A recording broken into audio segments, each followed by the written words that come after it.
Immigration policy struck a chord with millions of Americans. It's something he mentioned the very first day, and now he's president-elect. And brand new exit polls show more voters trust Donald Trump to handle immigration, much to the chagrin of many Democrats. Joining us right now, Texas Congressman Henry Cuellar, who was just reelected for his 7th term and is a Democrat from Texas. Yes, sir. Right? Congratulations. Thank you so much. No election's easy, and some are stunning. The president-elect is Donald Trump.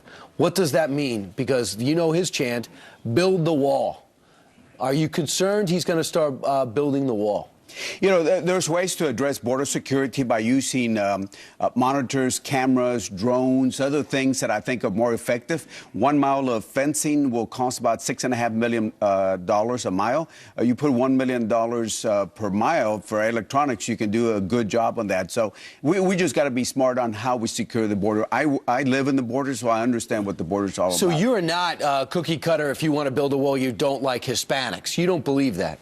Well, you know, keep in mind, you know, that one of the fastest growing sectors that we have in our country are the Hispanics. You saw a large number of Hispanics voting, but keep in mind that a lot of the Hispanics that came up were in non-battleground states like Texas, California, and other states like that.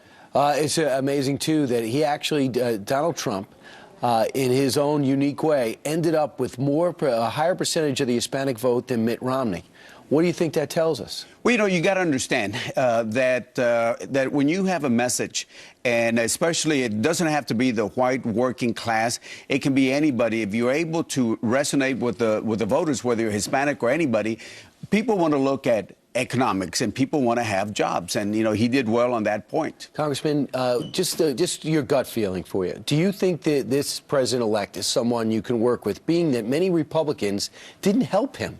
So he's not really, and he's not in their debt.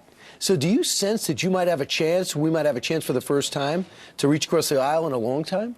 You know, it depends on him. You know, I think a lot of us are willing to make sure that we don't put party before the best interest of the country. I've always been one of those bipartisan type of individuals. If he's willing to work with us and develop some consensus, he'll find people that can work with him. But a lot of it depends on what the new president-elect wants to do. What do you think? What is the message here? If you look at the Senate, the House didn't change, and the president goes to the other party. What message do you take from this when you walk into the green room, when you walk out into the street, when you go home? It's a very divided country. People are frustrated with Washington, D.C. I hope that we can, in a bipartisan way, make sure that we can address the real problems that people want to talk about. What we talk about in Washington are not the same problems that we face in South Texas and other parts of the country. We got to make sure we address the problems that the voters want to address. And economics is certainly one of them. Give me your top 3. Well, certainly economics, infrastructure, and if we look at security, let's make sure we do it in a sensible way in addressing security. And let's be honest, when he comes down, he's a non-politician, he's used to being very blunt, he comes out and says, we got to build a wall, we got to have security.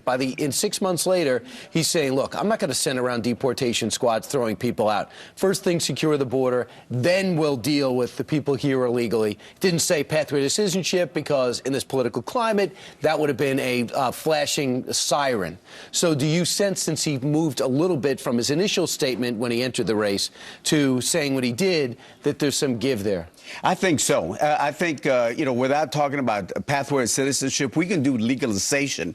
And I think he might be willing to look at that. You know, at least let's look at who's there, who's in the United States. And then from there, let's find some moderate. Because keep in mind, the last time we had immigration reform, it was a Republican, right? Ronald Reagan. And let's be honest, this isn't all about illegals here. If you're Norwegian, if you're from Spain, it takes forever to get here. It takes forever to become a citizen here. It's too laborious. And there's so many more facets to it. Yeah, you're right. Everybody focuses on illegal immigration. Yeah. My father became a legal resident and then a U.S. citizen. It took him a long time. So the legal process is one way that we have not paid attention. Maybe that's something we can look at to attract good people that can help the country grow. Well, you won. Congratulations, Congressman Henry Cuellar of Texas, which is always interesting because you guys tend to blur party lines in Texas anyway.